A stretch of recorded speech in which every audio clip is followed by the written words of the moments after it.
दोस्तों नमस्कार, स्वागत है आप सभी का। अगर फिर से आई चलते हैं उत्तर प्रदेश सुबह की ताज़ा खबरों की ओर। लेकिन उससे पहले अगर आपने अभी तक इस चैनल को सब्सक्राइब नहीं करो, सब्सक्राइब कर ले, जिससे कि आपको उत्तर प्रदेश सुबह की ताज़ा खबर रोजाना मिलती रहे।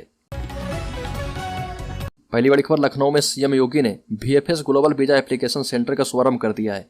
यूपी के 12 जिलों के लोगों को यहां से 12 देशों का वीजा मिल पाएगा और इसके लिए दिल्ली के चक्कर नहीं लगाने होंगे। आलमबाग इलाके में 24,000 वर्ग फुट में फैले इस सेंटर में ऑस्ट्रिया, नीदरलैंड, चेक गणराज्य, स्विट्जरलैंड, एस्टोनिया, हंगरी, पुर्तगाल, जर्मनी, इटली और सऊदी अरब जाने वाले यात्रियों को वीजा मिलेगा। 9 फरवरी से वीजा एप्लीकेशन दिल्ली के बजाय लखनऊ में स्वीकार किया जाएगा। और सीएम ने कहा कि VFS global joint visa application centre दुनिया के लिए यूपी के प्रवेश द्वार के रूप में कार्य करेगा। अगली राज्य में लागू होगी स्क्रैप पॉलिसी। 1 अप्रैल से पहले कबाड़ होंगे 15 साल पुराने वाहन। केंद्र सरकार ने जारी कर दिया नोटिफिकेशन। यूपी में 1 अप्रैल 2023 से पहले 15 साल पुराने सभी वाहनों को स्क्रैप में भेजने की तैयारी है। केंद्र सरकार की स्क्रैप पॉलिसी को योगी सरकार प्रदेश में लागू करेगी। दरअसल केंद्रीय सड़क परिवहन मंत्रालय ने राज्यों के लिए ड्राफ्ट नोटिफिकेशन जारी कर दिया है। इसके तहत केंद्र और राज्य सरकार के सभी 15 साल पुराने वाहनों को स्क्रैप करना होगा और यह नियम निगमों और परिवहन विभाग की बस और अन्य गाड़ियों के लिए अनिवार्य होगा। अगली समाजवादी पार्टी ऑफिस के बाहर नया पोस्टर लगा है। लिखा है कि गर्व से कहो हम ब्राह्मण हैं, लेकिन बीजेपी ब्राह्मण विरोधी है। पोस्टर लगाने वाला मुंबई के पंडित अवधेश शुक्ला हैं, जो कि सपा के नेता हैं। वहीं स्वामी प्रसाद मौर्य के रामचरितमानस पर दिए गए बयान के समर्थन में सपा कार्यकर्ताओं ने 1090 चौराहे पर नारेबाजी की। सोशल मीडिया में वायरल होने वाला सपा कार्यालय का इस पोस्टर पर लिखा है कि गर्व से कहो हम ब्राह्मण है, लेकिन बीजेपी ब्राह्मण विरोधी है। पोस्टर में यह भी लिखा है कि हम रामचरितमानस का विरोध नहीं कर रहे, हम उस चौपाई में लिखे कुछ गलत शब्द का विरोध करते हैं। लगाए गए बैनर में अखिलेश यादव की बड़ी फोटो के साथ मुलायम सिंह यादव का फोटो भी लगाया गया है। कन्नौज में रामचरितमानस के बाद अब कुरान की आयत के विरोध में प्रोटेस्ट किया गया। भाजपा और हिंदूवादी संगठन के लोगों ने जुलूस निकाला और फिर नारेबाजी करते हुए राष्ट्रपति को संबोधित ज्ञापन अतिरिक्त SDM को सौंपा है।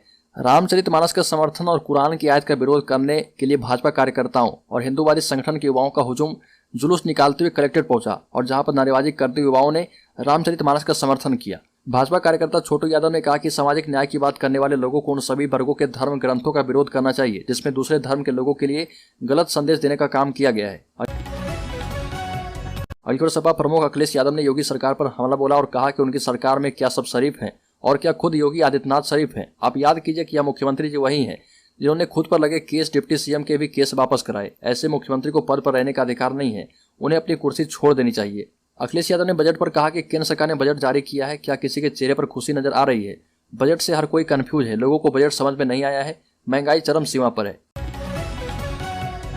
मुजफ्फरनगर में 10 फरवरी को किसानों की महापंचायत होगी। मुजफ्फरनगर के GIC मैदान में 10 फरवरी को किसानों की महापंचायत बुलाने की घोषणा की गई है। किसान नेता और भारतीय किसान यूनियन के राष्ट्रीय प्रवक्ता चौधरी राकेश टिकैत ने घोषणा करते हुए किसानों से आह्वान किया है कि वह सरकार के द्वारा अवैध घोषित किए गए ट्रैक्टर और अन्य वाहन से ही पंचायत पहुंचे। साथ ही ये भी कहा कि गन्ना भुगतान और गन्ना मूल्य सहित बिजली के गलत बिल, आवारा पशुओं का मुद्दा महापंचायत में अहम रहेगा।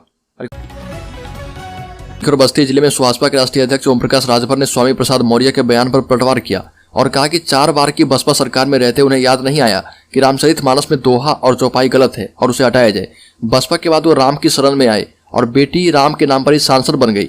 खुद बीजेपी सरकार में मंत्री बन गए। अब समाजवादी पार्टी में जाने के बाद चर्चा में रहने के लिए ऐसी बयानबाजी कर रहे हैं। ओम प्रकाश राजभर ने कहा कि हमें देश की मूलभूत सुविधाओं और समस्याओं पर ध्यान देना चाहिए।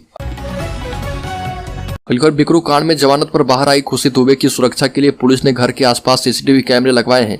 बिकरू कांड में जमानत पर बाहर आई खुशी दुबे की सुरक्षा के लिए पुलिस ने घर के आसपास CCTV कैमरे लगवा दिए हैं। इसी के साथ घर के बाहर पुलिस की पिकेट और मोबाइल बाइक भी तैनात की गई है। घर के आसपास लगाए गए इन कैमरों को लेकर खुशी के परिजनों के द्वारा आपत्ति जताई गई। हालांकि पुलिस का इन कैमरों को लेकर कुछ और ही कहना है। उत्तर प्रदेश में शराब बियर होगी महंगी, 45,000 करोड़ के राजस्व का मिल सकता है लाभ। CM योगी की अध्यक्षता में मंत्रिपरिषद की बैठक में नई आबकारी नीति को मंजूरी दे दी गई है। नई आबकारी नीति 2023-24 में शराब और बियर की दुकानों की लाइसेंस फीस जहां 10% बढ़ाई गई है, वहीं देसी अंग्रेजी शराब और बियर के दामों में बढ़ोतरी की गई है और ये बढ़ोतरी 1 अप्रैल से लागू होगी। इसके साथ ही सभी को शराब एवं बियर अगले वित्तीय वर्ष में 10% ज्यादा बेचना होगा।